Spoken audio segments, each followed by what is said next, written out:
450 No tocante ao espírito do conto, que inicia seu drama no ponto mais alto, diríamos que o mundo dos semideuses procede do mundo profano e de certa forma o produz a partir de si, tal como o primeiro procede do mundo dos deuses. Assim concebidos, o guardador de porcos e a princesa significam apenas simulacros do príncipe e da princesa B, os quais por sua vez seriam derivados de protótipos divinos. Não esqueçamos que a bruxa, criadora de cavalos, pertence ao caçador, como sua contraparte feminina, algo como uma antiga Epona, a deusa celta dos cavalos. Infelizmente não é dito como aconteceu o enfeitiçamento de seres humanos em cavalos. A mão da bruxa, porém, estava nesse enredo, pois os 2 cavalos brancos provêm de seu estábulo, sendo portanto, de certo modo, produções suas. O caçador e a bruxa formam um par, que é o reflexo de um casal divino de pai e mãe na parte túnica noturna do mundo mágico. O par divino facilmente pode ser reconhecido na ideia central cristã de Somponsos e Somponsa, Cristo e sua noiva, a Igreja. 451 Se quiséssemos explicar o conto do ponto de vista pessoal, tal tentativa se frustraria pelo fato de os arquétipos não serem invenções arbitrárias, mas elementos autônomos da psique inconsciente, anteriores a qualquer invenção. Eles representam a estrutura inalterável de um mundo psíquico, o qual mostra que é real mediante seus efeitos determinantes sobre a consciência. Assim sendo, é uma realidade psíquica significativa que ao par humano 77 corresponda a um outro par no inconsciente, sendo que este último só é aparentemente um reflexo do primeiro. O par régio tem na realidade uma existência a priori sempre e em toda parte. Por este motivo, o par humano significa uma concretização individual espaçotemporal da imagem primordial eterna, pelo menos em sua estrutura espiritual impressa no contínuo biológico. 452 Poderíamos dizer que o guardador de porcos representa este homem animal ao qual se associa uma parceira em algum lugar do mundo superior. Por sua estirpe régia, ela prova sua conexão com o par semidivino existente a priori. Observado deste ponto de vista, este último representa tudo aquilo em que o homem pode transformar-se, caso ele suba o suficiente na árvore do mundo 78. Na mesma medida em que o jovem guardador de porcos se apropria de sua metade feminina de alta linhagem, ele também se aproxima do par semidivino, elevando-se à esfera da realeza, isto é, da validade universal. Encontramos o mesmo tema naquele entreato do Shimichin Osheichi, Casamento Químico, de Christian Rosenkreutz. O filho do rei deve libertar primeiro sua noiva régia do poder de um mouro, ao qual ela se ligara de livre e espontânea vontade como concubina. O mouro representa aqui o nigredo alquímico, no qual está oculta a substância arcana. Este pensamento constitui um outro paralelo de nosso mitologema. Isto significa, em linguagem psicológica, uma outra variante deste arquétipo. 453 Tal como na alquimia, o nosso conto também descreve aqueles processos inconscientes que compensam a situação da consciência cristã. Ele relata a atuação de um espírito, o qual leva os pensamentos cristãos além dos elementos colocados pela concepção eclesiástica, buscando uma resposta a questões que nem a Idade Média, nem a nossa era foram capazes de responder. Não é difícil ver que na imagem do segundo par régio há uma correspondência à ideia eclesiástica de noivo e noiva, e na imagem do caçador e da bruxa há uma distorção do pensamento cristão rumo a um votanismo inconsciente atávico. O fato de tratar-se de um conto alemão torna o caso particularmente interessante, na medida em que o mesmo votanismo foi o padrinho psicológico do nacionalsocialismo 79. Este trouxe claramente aos olhos do mundo a distorção para o ponto mais baixo.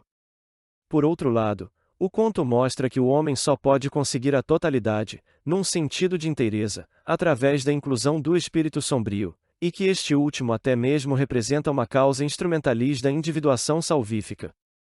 Numa completa inversão desta meta do desenvolvimento espiritual a que aspira não só a natureza, mas também prefigura a doutrina cristã, o nacionalsocialismo destruiu a autonomia moral do homem e erigiu o absurdo totalitarismo do Estado.